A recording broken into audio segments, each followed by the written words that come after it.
যুক্তরাষ্ট্রের president Donald Trump বলেছেন, ইরানের বিরুদ্ধে চলমান সামরিক অভিযান 4 সপ্তাহ পর্যন্ত স্থায়ী হতে পারে।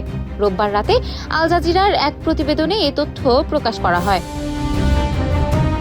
ব্রিটিশ পত্রিকা ডেইলি মেইলকে দেয়া এক সাক্ষাৎকারে তিনি বলেন, এটি শুরু থেকেই 4 সপ্তাহের একটি প্রক্রিয়া হিসেবে বিবেচিত হয়েছে।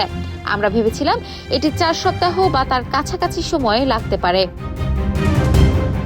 ট্রাম্প বলেন, যতই শক্তিশালী হোক না কেন, এটি একটি বড় দেশ।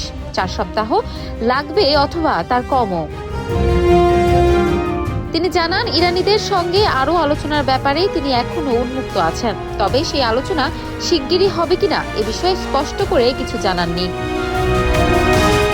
পরিস্থিতি নিয়ে আন্তর্জাতিক মহলে উদ্বেগ বাড়ছে, যদিও কূটনৈতিক সমাধানের সম্ভাবনা পুরোপুরি নাকচ করেননি মার্কিন প্রেসিডেন্ট। ইফফাত আরা আইরিন, ক্যাম্পাস টাইম।